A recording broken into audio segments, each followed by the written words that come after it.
Estamos con Edgar Córdoba, ¿sí? Así es.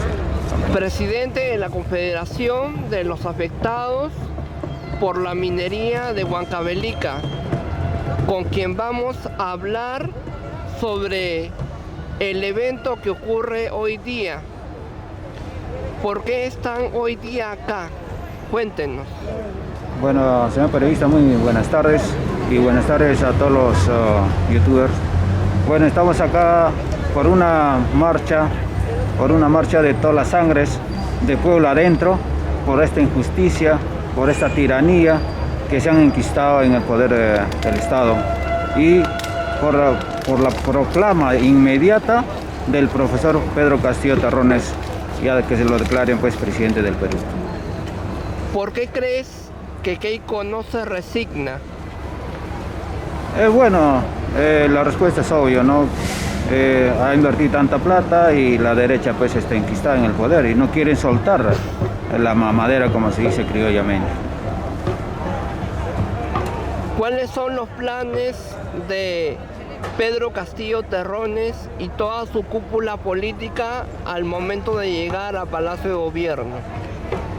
Bueno, reestructurar toda esta cúpula que se ha enquistado en el poder, reestructurar que los bienes del Estado se ha repartido en forma equitativa hacia el pueblo. Ese es el mensaje del profesor, que acá pues en el Perú vivimos una dictadura, sí, y disfrazada de una democracia, según la derecha. Si bien eso es cierto, acá pues se enriquecen los que están de arriba y los que estamos abajo, nunca tenemos ni siquiera un bienestar del Estado para nuestras comunidades, para el pueblo que está dentro de Perú profundo, mi estimado periodista. ¿Por qué la campaña política, el eslogan se llama "No más pobres en un país rico"? Es obvio, ¿no? Somos país rico, que tenemos el mar más rico, tenemos minería, tenemos petróleo, tenemos la biodiversidad y sin embargo pues seguimos pobres, sin ningún tipo de poder alcanzar bienestar social. ¿Por qué después de 200 años de república hay otra independencia para ustedes? Bueno, porque hablando históricamente, los españoles que aquella vez dominaban acá en el Perú, la han dejado pues como herencia a sus hijos, y los indios simplemente no nos ha tomado en cuenta. Y entonces con el profesor Pedro Castillo Terrones estamos llegando a esa liberación, que el Perú sea para todos los peruanos y no solo por una cúpula que está enquistada en el poder, que son justamente los descendientes directos de los españoles. ¿Qué tanto ha sido la participación de los ronderos en la campaña política de Pedro Castillo? ¿Qué tan importante ha sido la participación de los ronderos en la campaña política de Pedro Castillo? Ha sido una participación positiva.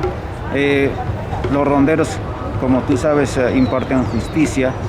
No es como dicen, pues no son abusivos, sino que ellos con ese chicote corrigen a los que están en malos caminos y no dejan que llegue a que cometan otro delito más grave y estén en las cárceles, encarcelados y perdiendo su tiempo. Dicen resocializándose, al final no se resocializan, sino empeoran su conducta, su ego, menoscaban su integridad moral, ¿no? Entonces ese es para contrarrestar eso, a veces necesitamos un poco de chicote para corregirnos. ¿Qué tan importante y qué tanta participación ha tenido los etnocaceristas y los reservistas en la campaña política de Pedro Castillo? Yo no pertenezco a los etnocaceristas, pero a lo que he visto sí han contribuido a ordenar y fortalecer su campaña del profesor Pedro Castillo. Eh, ¿Cuál va a ser la primera acción que tomen ni bien pisen Palacio de Gobierno? Bueno, revisar las anomalías que existen en el Estado, revisar todo lo que está a favor de la derecha y por concerniente pues hacer una consulta popular mediante el referéndum, ¿no? Para que esta Constitución de 1993 sea cambiado desde la raíz y porque esa es la madre de todos los males que tenemos. Con esa Constitución se regalan nuestras riquezas, se maltrata a los pobres, se maltrata a los indios, se maltrata a los comuneros que defienden su agua, se maltrata a los comuneros que defienden su tierra. Entonces, se tiene que cambiar de raíz la Constitución política del Perú mediante un referéndum. ¿Qué tanto ha cambiado Huancavelica, su tierra, desde hace 20, 30 años? ¿Qué cambios positivos ha habido?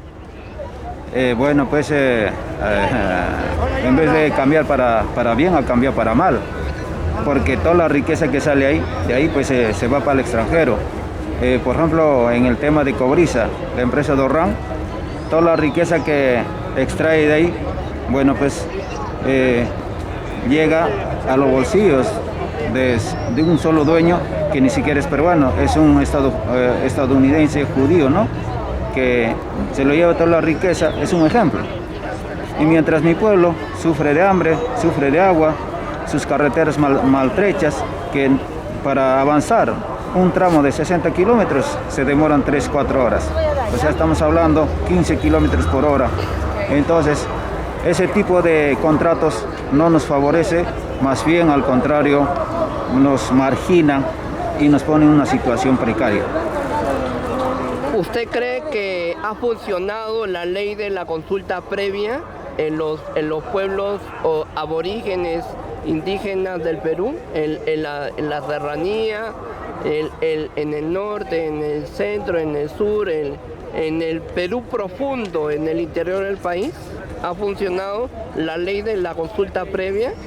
No consultó, o sea, no funcionó para bien del pueblo, sino para bien de los dueños de las minas, que son los que vienen de afuera, porque la consulta previa, si bien es cierto, consultan a un número de ciudadanos y compran conciencias de las autoridades y de esa forma pues direccionan a que esta consulta previa sea pues a favor de las empresas mineras.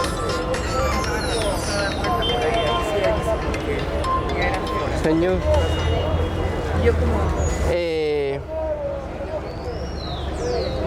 ¿qué tan bueno puede ser la minería para un departamento, una provincia, para los pueblos del Perú? ¿Qué tan importante puede ser la actividad minera? Sería bueno y importante cuando esté en el marco legislativo bien ordenado, ¿no? Y en favor del pueblo peruano, de los comuneros, porque si bien se sabe, el 80% se va pues para el extranjero, la riqueza o las ganancias, y entonces queda un 20%, ese 20% se queda en la capital y a las comunidades no llega nada, ¿no? Entonces, en ese sentido no funciona este sistema y sería bueno que esta riqueza se quede pues por lo menos, ¿no? Si cambiamos la Constitución un 30-40% y con eso mejoraríamos muchas cosas. La ley peruana debe de contemplar de la misma manera a la minería legal como la informal, o solamente la legal. ¿La informal también juega o solamente la legal? En ese sentido, bueno, pues funciona más mejor la ilegal, porque la minería ilegal que llama usted llega a los bolsillos de los peruanos que lo explotan el mineral, mientras que la extracción de los minerales de las empresas mineras o las macroempresas, que son generalmente los dueños extranjeros, todos se lo llevan y no queda nada para el pueblo. ¿Usted cree en la formalización de la minería, en reglas claras para poder operar en una determinada zona altamente productiva y minera? Sí, yo creo que si jugamos, ¿no?, en los mejores escenarios, sería productivo para el pueblo profundo de nuestro país. ¿Por qué Huancavelica, a pesar de que es un territorio rico en minería, sigue siendo pobre? ¿Por qué cree que se da eso? Simplemente porque hay mucho centralismo, aparte que nos roba, la plata que sobra se lo quedan acá en la capital, y entonces no llega pues al origen o a los pueblos de origen, que donde se explota el mineral, la riqueza o la ganancia no revierte. Entonces en ese caso nuestros hermanos comuneros sufren, ¿no? ¿Por qué? Porque prácticamente pues se lo llevan la riqueza y la ganancia no vuelve, no regresa.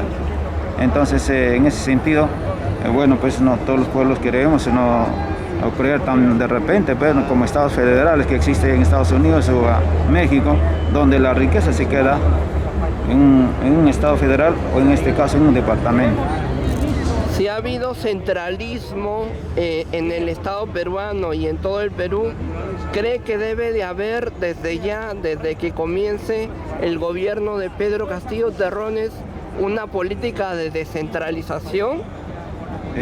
Justamente esa es su propuesta del profesor, y justamente por eso hemos apostado por él, para que se revierta toda esta situación económica del Perú, ya que su riqueza debe quedar ¿no?, al menos pienso 30-40% en el sitio que extraen el mineral o la riqueza. ¿Qué beneficios o qué puntos positivos puede traer la descentralización al Estado peruano y a los pueblos del Perú? ¿Qué tan importante es la descentralización para el país? Hablando de descentralización, sería bueno pues con esa plata crear hospitales, colegios, carreteras, veredas, pistas, todas esas cosas que falta en nuestro Perú profundo, mi estimado periodista. ¿Cree usted que es importante y es urgente indultar a Antauro Humala, el etnocacerista?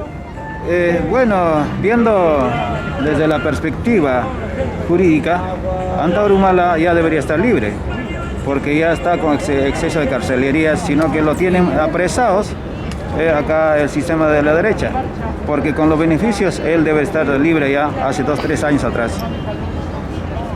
O sea, no se necesitaría siquiera un indulto, y no procedería, en cuanto a Antauro, no procedería un indulto, ¿no?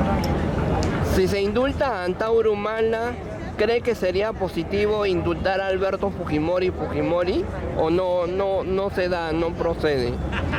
Como te digo, el indulto no procede en ninguno de los dos casos, ni de Antauro Humala ni de Fujimori, porque el indulto es un perdón del presidente que da ese beneficio humanitario para que el presidiario vaya a cumplir sus últimos días en una casa, ¿no?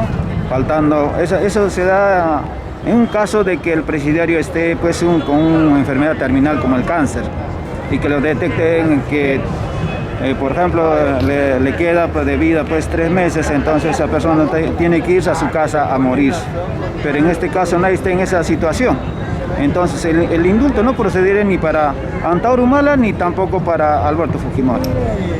¿Por qué cree que el habeas data y los recursos presentados por Keiko Fujimori y Fuerza Popular no han servido para nada para revertir el resultado de la segunda vuelta? Mira, bueno, el habeas data es para ver los documentos, pero tampoco vas a ver por los documentos de los 10 millones y tantos de los votantes que han votado a favor de uno o de otro candidato. Es algo imposible. Y el otro, pues nosotros pensamos, o todos sabemos, que es para alargar este conteo que está haciendo el Jurado Nacional de Elecciones y por ende pues de alguna forma dar el golpe de Estado, porque es algo inadmisible que se esté alargando los resultados. Nunca en la historia del Perú ha pasado esta situación.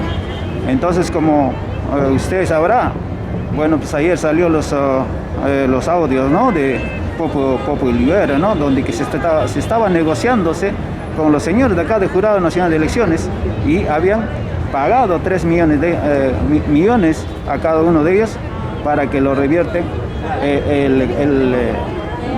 las elecciones hacia favor de Keiko Fujimori. Entonces, por eso es esta vigilia, por eso es que toda la población en su conjunto, de norte, centro, sur, de todos los rincones del Perú, hemos venido acá a hacer la protesta pacífica exigiendo al Jurado Nacional de Elecciones para que ya proclame al profesor como presidente de la República.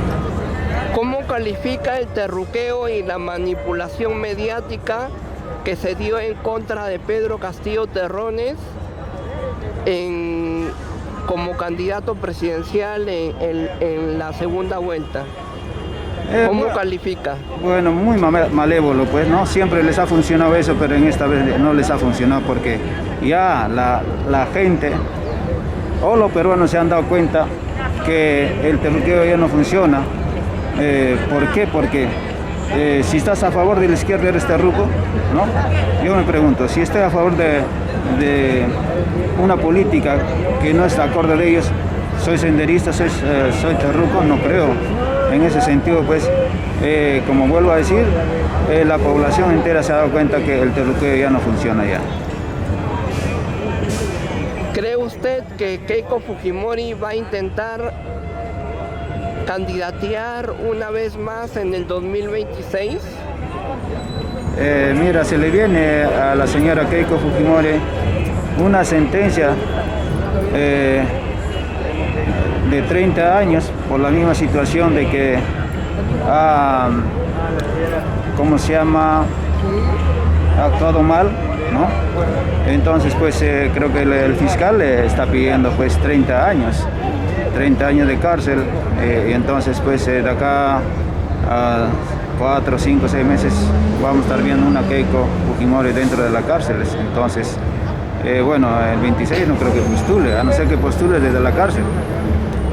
¿Cree usted que Pedro Castillo Terrones acelerará y apresurará los juicios que se tienen pendientes contra Keiko Fujimori para que todo el peso de la ley caiga sobre Keiko Fujimori?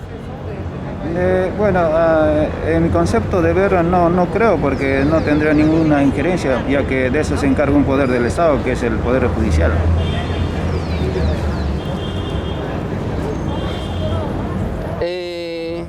¿Cuáles son los nombres que se vocean en el próximo gobierno de Pedro Castillo? Aparte de Avelino Guillén, aparte de Modesto Montoya, aparte de Julián Palacín, ¿qué nombres o qué profesionales, cuál es el cuadro técnico que se está convocando para formar un gobierno de amplia base? Bueno, lo que tenemos en conocimiento es de que el profesor dijo que los ministros van a ser convocados o van a ser elegidos por el pueblo. Y entonces en ese sentido bueno, desconocemos quiénes serán pues los que tengan mayor meritocracia y si es así pues esperemos que sean buenos técnicos para cambiar este sistema. ¿El gobierno va a estar presente en todos los departamentos del país y va a evitar la ausencia de Estado? ¿O cuál va a ser su método o su política apenas llegue a Palacio? Bueno, él entró con esa política, ¿no?, de estar con todo el pueblo, y pienso que sí, va a estar en todos los rincones del país solucionando todo este daño que han hecho pues durante 200 años los de la derecha, estimado periodista. ¿Cuál va a ser su política sanitaria con respecto al coronavirus, al COVID? Bueno, en ese sentido, bueno, pienso que lo va a hacer las cosas bien, porque ha prometido, ¿no? Hacer una infraestructura a nivel nacional de acorde a las necesidades del pueblo peruano. ¿Qué es lo que piensa hacer Pedro Castillo y su equipo técnico con respecto a la variante Delta que ya llegó al país del coronavirus? Bueno, esa consulta tendríamos que hacerlo uno de los técnicos del equipo del señor presidente. Bueno, fue Edgar Córdoba, presidente de la Confederación de Afectados por la Minería de Huancavelica, con quien hemos tenido el gusto de hablar sobre Pedro Castillo, sobre el país, sobre la política que va a haber durante los próximos 5 años y sobre la motivación, la razón de ser, el sentido de estar luchando para que la democracia se consolide, se mantenga y no se pierda nunca. Gracias. Gracias, señor periodista. Gracias.